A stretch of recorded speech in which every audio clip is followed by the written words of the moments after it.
Hello guys. आज हम लोग कल का जो टॉपिक था हमारा फोमो उसी को फॉलो ऑन करेंगे। कल हम लोगों ने समझ लिया था कि फोमो क्या है, रियल लाइफ में फोमो कैसे फील होता है, स्टॉक मार्केट में कैसे फोमो जो है वो आपके अगेंस्ट में वर्क करता है, कैसे एक ट्रेडर अपने लाइफ में कैसे उसके अंदर एक फोमो क्रिएट होता है, फिर वो लाइफ मतलब cycle after cycle, year after year, day after day वो फोमो के चक्कर में कैसे वो लॉसेस को फेस करते रहते हैं, कॉन्सिक्वेंसेस को फेस करते रहते हैं, कैसे उसकी खुद की जो क्लियर थिंकिंग एबिलिटी है वो बंद हो जाती है एंड आउट ऑफ फोमो वो हमेशा मार्केट में रिएक्ट करते रहता है। ये सारी चीज़ों के बारे में कल हम लोग ने अंडरस्टैंड कर लिया था। Now let's today focus on the most important thing कि हमें ये फोमो से कैसे ऊपर आना है। ये फोमो से दूर रह के कैसे हम लोग को मार्केट में ट्रेडिंग करना है एंड उसी के बाद हमें मार्केट में एक अच्छा सक्सेस रिजल्ट देखने मिलेगा, अच्छा ग्रोथ देखने मिलेगा। सो उसके ऊपर आज हम लोग बात करते हैं। ओके, बहुत बेसिक पॉइंट्स रहेंगे बट मैं भी आपको सजेस्ट करूँगा कि ये वीडियो एंड तक देखना। Out of my personal experience ये वीडियो मैं शेयर कर रहा हूँ एंड ये वीडियो के थ्रू मैं ट्राई करूँगा कि बहुत ज़्यादा आपके लाइफ में, आपके ट्रेडिंग जर्नी में एक वैल्यू ऐड हो। सो स्टार्ट करते हैं। सो फर्स्ट एंड सबसे इम्पोर्टेंट पॉइंट जो है ना गाइस, वो है डिटैचमेंट फ्रॉम द आउटकम। अभी लाइफ हो या फिर स्टॉक मार्केट हो, हम लोग जब भी आउटकम के पीछे भागते हैं तभी हमेशा रॉन्ग डिसीजन लेते हैं and same cheese stock market में भी होते हैं। इन द स्टॉक मार्केट हम लोग किससे अटैच है? हम लोग सबसे ज़्यादा प्रॉफिट से अटैच है। कल जैसे हम लोग ने देखा, जब भी मुझे फोमो हो रहा था, जब भी मुझे कोई ट्रेड में अपटिक देखने रहा था, मैं किस पे फ़ोकस था? मैं प्रॉफिट्स पे फ़ोकस था। जो प्रॉफिट्स है भी नहीं, उसको मैं मिस करने के फ़ियर में था। मेरे माइंड में क्या चल रहा था? मेरे माइंड में एक ही चीज़ चल रहा था कि प्राइस ऊपर बढ़ रहा है, मुझे ये बाय कर लेना चाहिए, मुझे ये मिस नहीं करना है एंड ये वो चक्कर में मैं वो ट्रेड को बाय कर रहा हूँ। इन द फीलिंग कि ये ऊपर जाएगा, ये मेरा प्री असम्पशन है, ये मेरा विशफुल थिंकिंग है पहले से ही। सो इन दैट मोमेंट मैं यहाँ पे फ़ोकस किस पे हूँ? मैं एक ही चीज़ पे फ़ोकस हूँ। मैं फिर सिर्फ प्रॉफिट पे फ़ोकस हूँ। क्यों? क्योंकि मैं बहुत ज़्यादा अटैच्ड हूँ and as a stock market में एज़ अ ह्यूमन हम लोग हमेशा विनिंग से अटैच है। हम लोग की साइकोलॉजी ऐसी कि हम लोग को हमेशा जीतना है। Okay, it's not wrong, it's normal. मुझे भी हमेशा जीतना है, मुझे भी मार्केट में हमेशा प्रॉफिट क्रिएट करना है, प्रॉफिटेबल रहना है। बट स्टॉक मार्केट में ऐसा नहीं होता है। स्टॉक मार्केट में देयर इज़ ऑलवेज़ प्रोबेबिलिटी कि यहाँ पे आपको कोई ट्रेड आप ले रहे हो, वो लॉस में भी जा सकता है एंड जब भी आप प्रॉफिट पे फोकस करके, जब भी आप प्रॉफिट्स को अटैच होके ट्रेड लेते हो, तो आप ये जो सेकंड प्रोबेबिलिटी है, जो क्लियर थिंकिंग के थ्रू हम लोग को दिखती है कि लॉस मेकिंग प्रोबेबिलिटी, उसको हम लोग निग्लेक्ट कर देते हैं, उसको हम लोग इग्नोर कर देते हैं। एंड इश्यू वहीं पे होता है क्योंकि स्टॉक मार्केट क्या है? स्टॉक मार्केट है कि यहाँ पे आपको लंबे टाइम में, लॉन्ग टर्म में यहाँ पे प्रॉफिटेबल होना है and in that long term अगर आपको प्रॉफिटेबल होना है, तो यहाँ पे आपको जर्नी में स्मॉल लॉसेस होंगे, प्रॉफिट्स भी होंगे, लॉसेस भी होंगे, प्रॉफिट भी होंगे।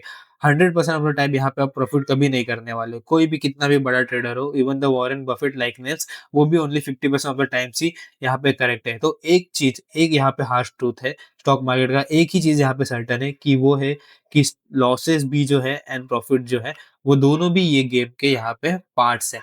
बट हम लोग इश्यू वही करके चलते हैं कि हम लोग खाली प्रॉफिट्स पे फोकस करके प्रॉफिट्स पे अटैच करते हैं। सो एक चीज़ हमें माइंड में सबसे पहले डालनी है कि यहाँ पे प्रोबेबिलिटी है कि मुझे लॉस भी हो सकता है एंड जब भी ये चीज़ आप दिमाग में डालते हो, तो आप थोड़ा बहुत यहाँ पे प्रॉफिट से डिसअटैच हो जाते हो। क्यों? क्योंकि क्या होता है, फिर जब भी आपको फोमो होता है, तभी आप अपने आप से खुद से पूछते हो कि व्हाट इफ ये ट्रेड लॉस में चला जाए तो? दैट मोमेंट आपका माइंड फिर से लॉजिकल थिंकिंग पे रिटर्न आ जाता है। सो ये चीज़ हो गया कि हमें सबसे पहले तो डिटैच होना है प्रॉफिट से, लॉस को भी फोकस करके चलना है। नाउ डिटैच तो हम लोग प्रॉफिट से चलो बात कर लिया, हो गए। अभी कैसे होना है उससे डिटैच? तो हमें क्या करना है ना कि हमें हमारे प्रोसेस पे फोकस करना है। Not a outcome, not on the profits, not on the losses. हमें जो है वो हमारे प्रोसेस पे फोकस करना है। मार्केट में 2 थिंग्स है गाइस। एक चीज़ है कि जो हम लोग कंट्रोल कर सकते हैं, एक चीज़ है जो हम लोग नहीं कंट्रोल कर सकते। क्या कंट्रोल कर सकते हैं हम लोग? लोग हमारा प्रोसेस कंट्रोल कर सकते हैं, हम लोग हमारा रिस्क मैनेजमेंट कंट्रोल कर सकते हैं, हम लोग हमारे एंट्री एग्जिट कंट्रोल कर सकते हैं। आउटकम जो है वो मार्केट के हाथ में है। हमें आगे जाके वो ट्रेड हमारे एंट्री से बढ़ेगा कि नहीं बढ़ेगा, वो मार्केट के हाथ में है। सो उस पे फोकस नहीं करो। वो आउटकम जो है वो आपको तभी अच्छा मिलेगा जब आपका प्रोसेस स्ट्रॉन्ग होगा। तो आपको यहाँ पे प्रोसेस पे फोकस करना है, नॉट ऑन द आउटकम।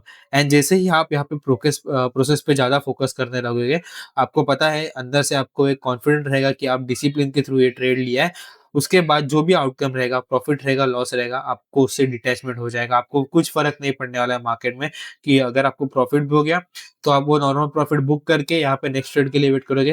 अगर आप लॉस भी हो गया, तो आप लॉस को बुक करके यहाँ पे नेक्स्ट यहाँ पे ट्रेड के लिए ट्रेड करोगे। एंड जब भी ये दोनों चीज़ें आप लेके चलते हो, जब भी आप माइंड में लेके चलते हो कि यहाँ पे loss is a part of the game, loss यहाँ पे हो सकता है, तो आपका जो ब्रेन है ना यहाँ पे पहले से ही यहाँ पे प्रिपेयर रहता है कि अगर वो पोज़ीशन मेरे अगेंस्ट में भी गया तो कुछ नहीं, ठीक है, ये तो मुझे मालूम था ये अगेंस्ट में जा भी सकता है, कोई बात नहीं, चलो नेक्स्ट ट्रेड ले लें, नेक्स्ट अपॉर्च्युनिटी ढूँढ लेते हैं। So try to detach yourself from the profits, from the outcome, and try to focus more on the process, more on your what things you can control. Okay. Second point जो है हमारा वो है कि full time हम लोग जो stock price को जिसको या फिर जो ट्रेडिंग प्राइस को ट्रैक करते रहते हैं उसको बंद कर दो। उससे कुछ नहीं होता है, उससे बस हमारे अंदर एक फोमो क्रिएट होता है। एवरी अप मूव में हम लोग खुद से बात करते हैं, एवरी डाउन मूव में हम लोग खुद खुद से दूसरी चीज़ बात करते हैं। क्या होता है ना फुल डे जब भी आप वो ट्रैक को स्टॉक प्राइस को ट्रैक करते रहते हो, विथ एवरी मोमेंटम हमारा माइंड कभी शांत नहीं बैठता। हमारा माइंड हम लोग को कुछ ना कुछ हमसे बातें करते रहता है कि 5 का 10 हो गया, 10 का 20 हो गया, मैंने बाय करना चाहिए था। शिट मैंने क्यों बाय नहीं किया? फिर वो नेक्स्ट टाइम 10 पे आ गया, फिर मैंने बाय कर लिया। फिर वो साइकिल चलते रहता है एंड वो इतनी सारी इन्फॉर्मेशन पे हम लोग एवरी इन्फॉर्मेशन पे वो एवरी चार्ट मूव पे, every up move, every down move में माइंड क्या करता है ना हर मूव को कैप्चर करने का ट्राई करता है। बंद कर दो ये चीज़ खाली यहाँ पे हमारे लाइफ में फोमो क्रिएट करती है। अगर आपको कोई ट्रेड लेना है, अगर आप कोई स्टॉक को ट्रैक करना चाहते हो तो क्या करो ना कि उसमें अलर्ट लगा दो।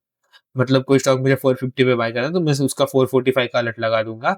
जब भी वो 445 का अलर्ट ट्रिगर होगा, मैं वो स्टॉक का चार्ट पैटर्न ओपन करूँगा, तभी मैं उसको एनालाइज़ करूँगा कि क्या लग रहा है मुझे। उसके बाद में उसको मैं यहाँ पे ट्रेडिंग पोज़ीशन लूँगा। बट जब भी आप उसको कॉन्स्टेंटली ट्रैक करते रहते हैं ना, तो वो चीज़ है भी नहीं वहाँ पे, वो हम लोग माइंड में बातें करने लगते हैं खुद से। 400 समझो वो 410 से 415 आ गया, 420 आ गया, तो हम लोग खुद से बोलेंगे, "अरे! ये तो ऊपर आ रहा है, अभी अभी ही बाय कर ले, तो ऊपर क्यों बाय करना?" सो ऐसी सारी चीज़ें, बहुत सारी चीज़ें होती रहते हैं। सो फुल टाइम जो हम लोग मार्केट में जो स्टॉक के प्राइस को ट्रैक कर रहे थे, वो पूरा बंद कर दो। थर्ड पॉइंट जो है वो हमारा है कि reduce the noise around you.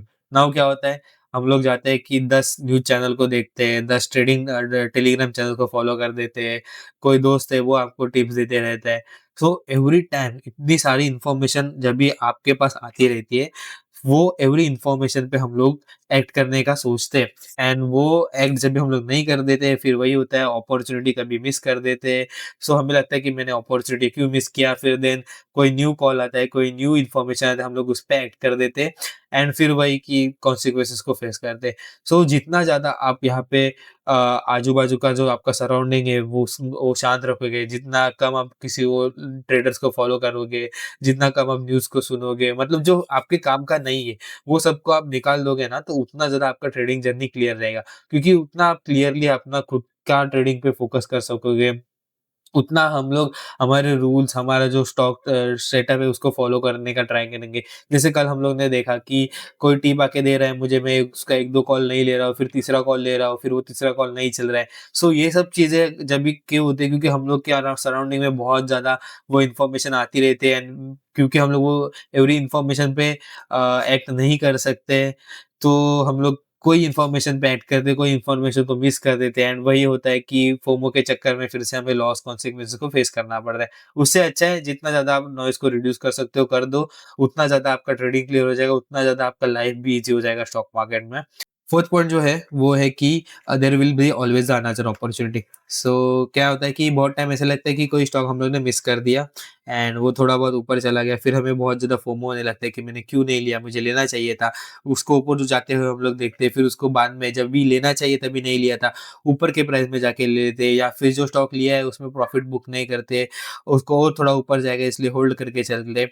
ये सब फ़ियर के चक्कर में हम लोग जहाँ पे एंट्री नहीं करना चाहता वहाँ पे एंट्री कर देते हैं। क्यों? क्योंकि हमें लगता है कि बस ये एक ही स्टॉक है जो मुझे बहुत ज़्यादा प्रॉफ़िट बना के देगा, ये अपॉर्च्युनिटी मुझे मिस नहीं करनी है।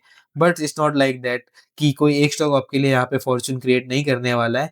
So don't worry and there will be always next opportunity. एक अपॉर्च्युनिटी मिस हो गई चलेगा, आपका एनालिसिस था, आपने नहीं एंट्री लिया, कोई बात नहीं है। अभी वो गया उसके बाद उसमें एंट्री लेने का मत ट्राई करो।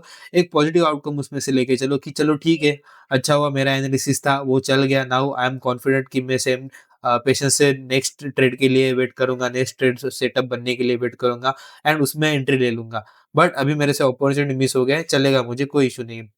एंड ये चीज़ गाइज़ बहुत इम्पोर्टेंट है। ये चीज़ मुझे खुद को समझने के लिए बहुत टाइम लगा। मैंने बहुत बार फोमो के चक्कर में, अपॉर्च्युनिटी मिस ना होने के चक्कर में, नेक्स्ट अपॉर्च्युनिटी मार्केट में क्रिएट होगी ये मुझे पता ही नहीं चलता था। मतलब उसको मैं माइंड में लेके ही नहीं चलता था। उस चक्कर में मैंने बहुत ज़्यादा यहाँ पे ट्रेडिंग किया, किसी और के टिप्स पे ट्रेडिंग किया, वो उसका खुद दूसरे का दिया हुआ ट्रेड है, उसपे मुझे अपॉर्च्युनिटी मिस नहीं करना है, उसमें मैंने ट्रेड किया। बट एक एक चीज़ क्लियर है, कोई यहाँ पे इश्यू नहीं है, एक स्टॉक मिस कर दोगे and this is the part of the game. एक अपॉर्च्युनिटी मिस करोगे, दूसरी अपॉर्च्युनिटी आ जाएगी, तीसरी आ जाएगी, चौथी आ जाएगी। इट्स लाइक अ लाइफ कि एक ट्रेन मिस कर दोगे, दूसरी ट्रेन आ जाएगी। बट वो ट्रेन के पीछे भागो मत, वो ट्रेड के पीछे भागो मत। यही इसका एक मेन मोटिव है। एंड बाकी तो गाइज़ बाकी तो है ही कि आपको रूल्स को फ़ॉलो करना है, जो भी आपका ट्रेड सेटअप है उसको फ़ॉलो करना है, ये सब तो बेसिक चीज़ें ही है। आई होप कि ये वीडियो के थ्रू हम लोग थोड़ा बहुत यहाँ पे फोमो के इस पे फोमो आपका सॉल्व करने का ट्राई कर पाया। सो लेट्स होप कि आप अभी यहाँ से आगे जाके ये फोमो के चक्कर में ट्रेडिंग नहीं करेंगे। एक चीज़ आपको हमेशा यहाँ पे बताना है खुद को, आपको खुद को पूछना है हमेशा कि ये ट्रेड मैं क्यों ले रहा हूँ? कि मुझे फोमो हो रहा है इसलिए मैं ले रहा हूँ, कि ये ट्रेड मेरे सेटअप में बैठ रहा है इसलिए मैं ले रहा हूँ। एंड जब भी आपके पास सेकंड क्वेश्चन के लिए जो सेकंड क्वेश्चन है हमारा उसके लिए यस रहेगा, उसी के बाद आपको ट्रेड लेना है। कोई कोई ज़रूरत नहीं है, अगर वो अपॉर्च्युनिटी मिस हो गई तो भी चलेगा, कुछ नहीं होने वाला है गाइज़, मैं लिख के देता हूँ आपको, कुछ नहीं होने वाला है। बस आप अपने सेटअप पे बने रहो, आप अपने प्रोसेस पे बने रहो, आप डिसिप्लिन पे बने रहो, प्रोसेस पे फ़ोकस करो, आउटकम पे फ़ोकस नहीं करो। आपके लिए ट्रेडिंग जर्नी बहुत ज़्यादा ईज़ी होने वाली है। That's all for today, thank you guys, take care.